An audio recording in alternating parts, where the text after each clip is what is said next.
राष्ट्री संगमनी वसूनां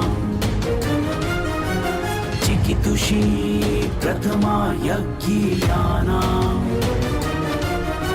तां मा देवा व्यदध पुरुत्रा भूरिस्थात्रां भूय विषयन्ति। भारत विक्रम भारत वर्ष की अक्षय कीर्ति गाथा। आज का युग सूचना या डाटा का युग है और बैंकिंग, मौसम, शेयर मार्केट या फिर मेडिकल साइंस और सभी क्षेत्रों में डिसीजन मेकिंग के पीछे जो कॉमन कॉन्सेप्ट काम कर रहे हैं वो है डाटा साइंस और डाटा एनालिटिक्स। जैसे एक बैंक में किसी व्यक्ति को लोन देने से पहले बैंक उसका एक कंप्यूटर आधारित इंटरव्यू कर सकती है और इंटरव्यू से प्राप्त डाटा को अपने विशाल डाटाबेस के साथ कंपेयर करके इस निर्णय पर पहुंच सकती है कि उस व्यक्ति को लोन देना चाहिए या नहीं। आज लार्ज डाटा को स्टोर और प्रोसेस करने की कंप्यूटर की क्षमता के कारण ही यह संभव हो पाया है। लेकिन आश्चर्य की बात यह है कि डाटा स्टोरेज और प्रोसेसिंग से जुड़ा एक विशेष संदर्भ भारतीय इतिहास में जीवन के आरंभ से उपस्थित है, लेकिन हम उसकी क्षमता से परिचित नहीं हैं। नमस्कार। आपके मन में प्रश्न आ रहा होगा कि आज डेटा स्टोरेज और डेटा एनालिसिस से जुड़े हम किस भारतीय ऋषि वैज्ञानिक के बारे में बात करने वाले हैं। तो इसका उत्तर है यमराज के सहायक चित्रगुप्त। चित्रगुप्त को डेटा साइंस से जोड़ना निश्चित ही आपको आश्चर्य में डाल रहा होगा और इसका कारण है चित्रगुप्त का वो चित्रण जो सिनेमा और टेलीविजन ने हमारे सामने प्रस्तुत किया है। लेकिन आज उस चित्रण से परे हम उन चित्रगुप्त के बारे में जानेंगे जिनका जन्म भी वास्तव में एक आविष्कार है। ये वो समय था जब ब्रह्मा महाविष्णु की प्रेरणा से पृथ्वी पर जीवन आरंभ कर चुके थे। स्त्री और पुरुष के मिलन से जीवन की उत्पत्ति पर आधारित मैथुनी सृष्टि का आरंभ हो चुका था। ऐसे ही दो स्त्री पुरुष वैवस्वान और सरण्यु के मिलने से जन्म हुआ वैवस्वत यम का। वही यम जो एक ऋषि थे और जिन्होंने पहली बार मृत्यु के पार देखने का प्रयास किया था और इस प्रयास में उन्होंने अपना जीवन न्यौछावर कर दिया। ऋग्वेद कहता है कि यम सभी मनुष्यों के पूर्वज हैं, क्योंकि वे ही सबसे पहले मृत्यु को प्राप्त करके स्वर्ग और पितृलोक को गए और वहां के राजा बन गए। वहां जाने पर ब्रह्मदेव ने उन्हें एक जिम्मेदारी दी जिसका पालन कर पाना लगभग असंभव था।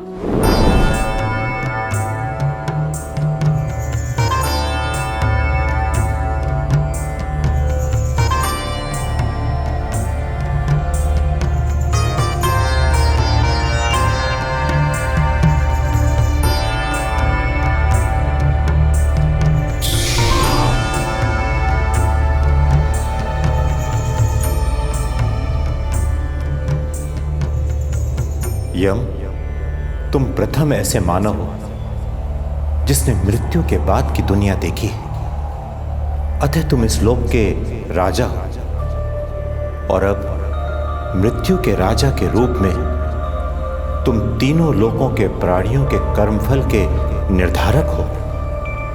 परंतु ब्रह्मदेव, यह कार्य मैं कैसे करूंगा? धर्मराज, तुम धर्म और अधर्म के अंतर को जानते हो, अतः प्राणियों के कर्मों को धर्म अधर्म की कसौटी पे कसकर उनके कर्म फल का निर्धारण तुम्हारे लिए सहज है। नहीं ब्रह्मदेव, आपके द्वारा निर्मित इस प्राणी जगत में 84 लाख योनियां हैं, अर्थात 84 लाख जीवन रूप। जीवन के प्रत्येक रूप पर दृष्टि रखना और उसके कर्मों को धर्म अधर्म की कसौटी पे कसना, यह कार्य अत्यंत विशाल है और मैं इसे पूर्ण करने में असमर्थ हूं। मुझे क्षमा कीजिए ब्रह्मदेव, आपकी आज्ञा का पालन करना मेरे लिए संभव नहीं है।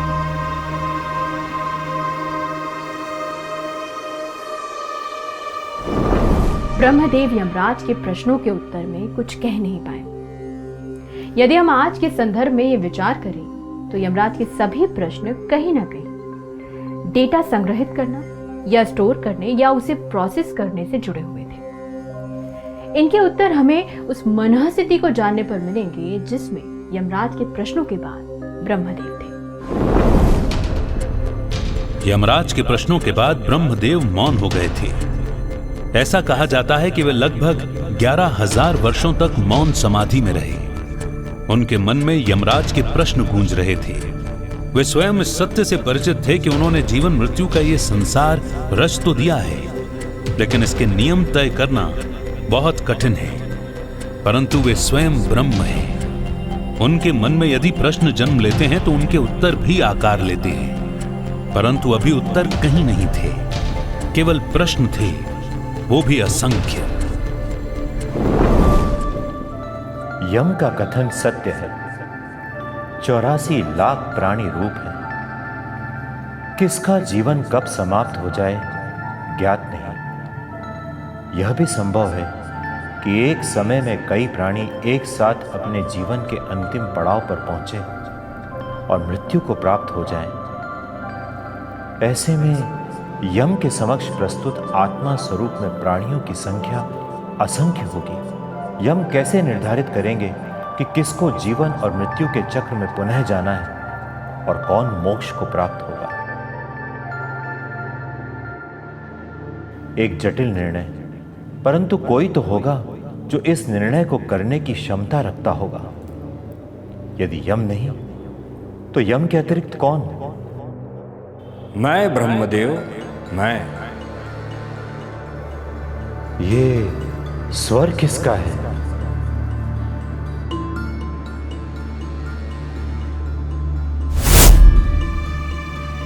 प्रणाम ब्रह्मदेव। कौन हो तुम? मैं अपना नाम तो नहीं जानता, पर इतना अवश्य ज्ञात है कि आपके मन में उठ रहे सारे प्रश्नों का उत्तर हूं मैं, पिताश्री। पिताश्री? तुमने मुझे पिता कहा? हाँ पिताश्री, मैं आपसे जन्मा हूं तो आप ही मेरे पिता हैं। मुझे क्षमा कीजिए ब्रह्मदेव, आपकी आज्ञा का पालन करना मेरे लिए संभव नहीं है। यम कैसे निर्धारित करेंगे कि किसको जीवन और मृत्यु के चक्र में पुनः जाना है और कौन मोक्ष को प्राप्त होगा? संभवतः तुम्हारा मुझे पिता कहकर संबोधित करना उचित ही है। आपने मुझे पुत्र के रूप में स्वीकार किया है पिताश्री, तो मुझे एक उचित नाम भी प्रदान कीजिए। पुत्र, तुम एक चित्रकार के मन में गुप्त रूप से जन्मे चित्र के भांति मेरे मन में जन्मे हो, या कहूं कि तुम्हारा गर्भाधान मेरे मन या चित्त में गुप्त रूप से हुआ है। अतः मैं तुम्हें चित्रगुप्त कहूंगा। जो आपने अभी देखा वो पद्म पुराण, गरुड़ पुराण और भविष्य पुराण जैसे ग्रंथों में चित्रगुप्त के जन्म के वर्णन से मेल खाता है। इस वर्णन में चित्रगुप्त एक वैज्ञानिक आविष्कार से प्रतीत होते हैं। ऐसा प्रतीत होता है कि ब्रह्मदेव एक वैज्ञानिक हैं और वे किसी समस्या पर काम कर रहे हैं और समाधान के रूप में एक आविष्कार ने जन्म लिया जिसे चित्रगुप्त नाम मिला। पुराणों में जन्म के समय से चित्रगुप्त के स्वरूप का वर्णन भी है। उसके अनुसार उनके एक हाथ में कलम और दूसरे में स्याही है। कहीं कहीं एक खाली पुस्तक की बात भी कही गई है जिसे अग्रसंधानी कहा जाता है। इस पूरे वर्णन से स्पष्ट है कि वे लेखा जोखा रखने की क्षमता रखते थे।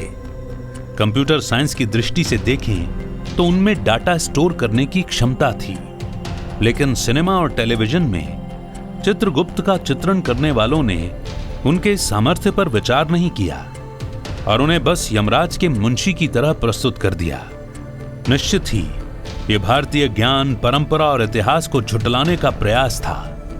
यमराज और चित्रगुप्त को हास्यास्पद तरीके से प्रस्तुत करने के पीछे कहीं न कहीं कर्म आधारित पुनर्जन्म की अवधारणा को अस्वीकार किया गया। लेकिन इसका दुष्परिणाम यह हुआ कि हम चित्रगुप्त जैसी एक वैज्ञानिक सोच को जानने से वंचित रह गए। पिताश्री, आपने मुझे जीवन दिया, ये नाम दिया, स्वरूप दिया।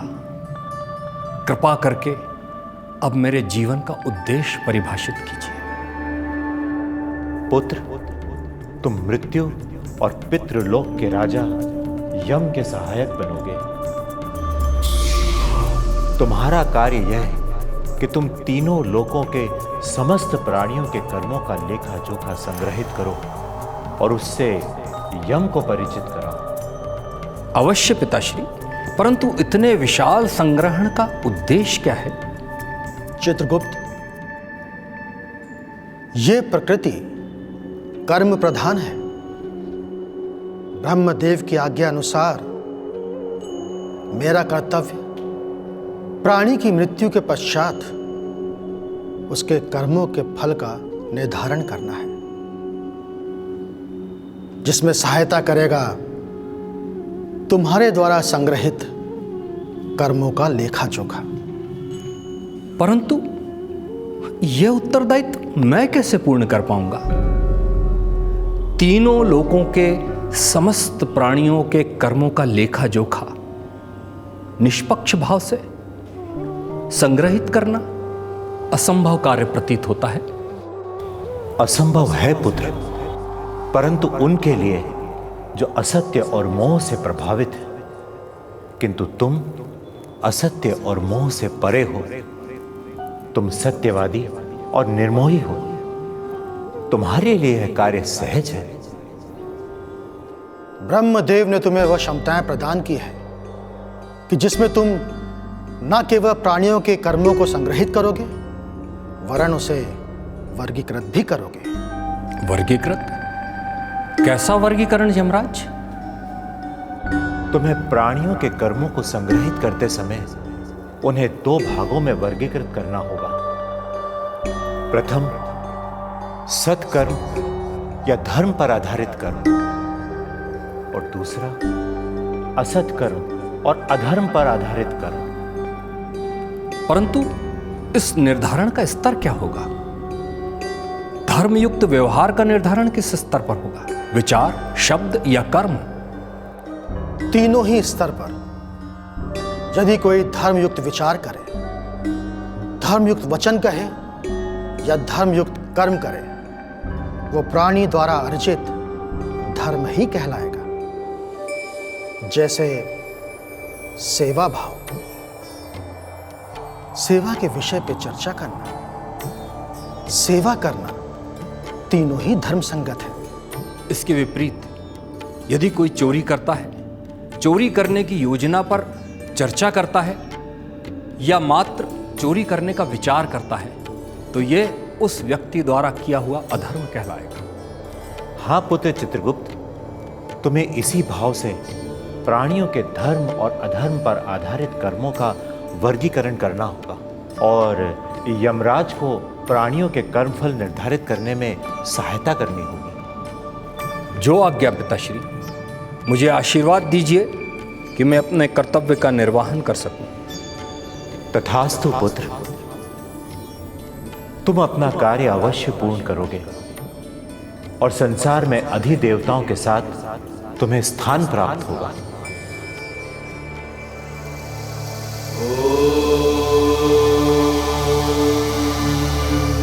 शिवः शिवा गुहो विष्णुर्ब्रह्मेयं कालका चित्रगुप्तोऽथ भान्वादेर्दक्षिणे च अधिदेवता।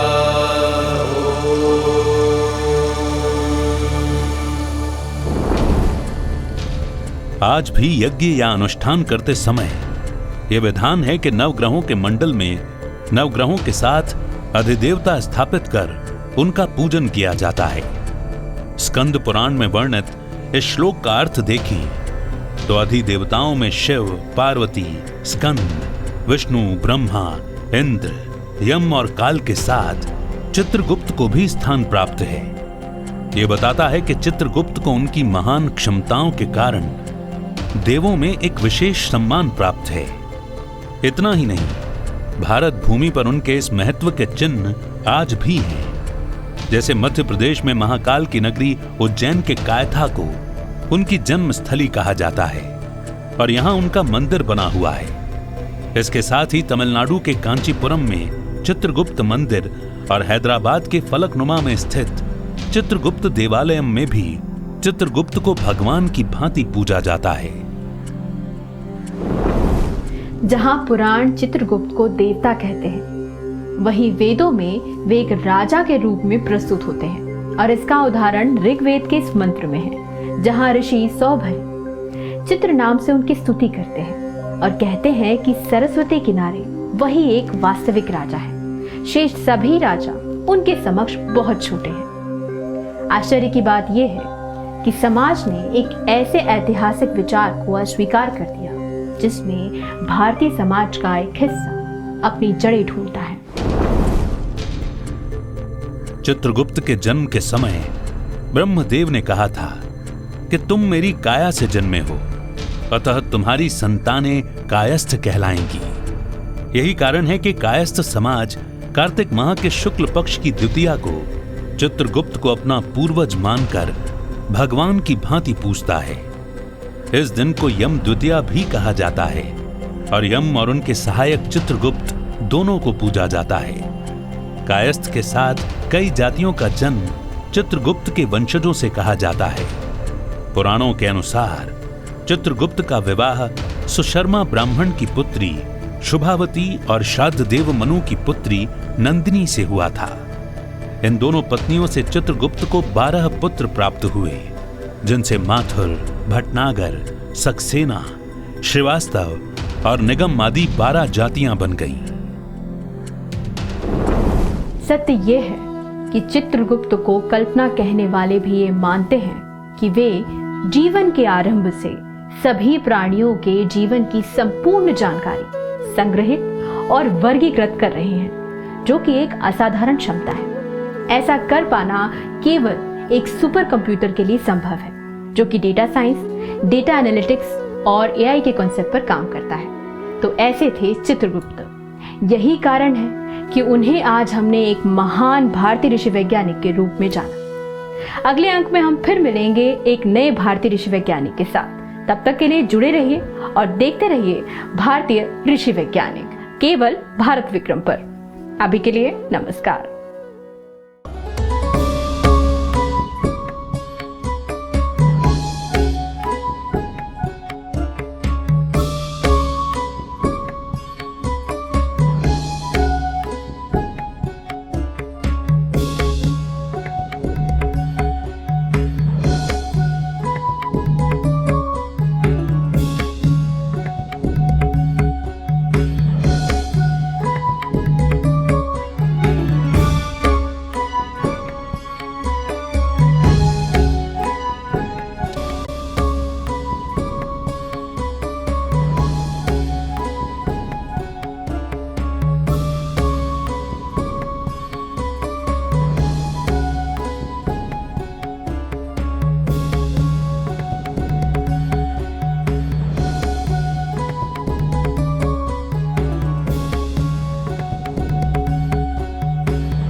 राष्ट्रीय सङ्गमनी वसूनाम्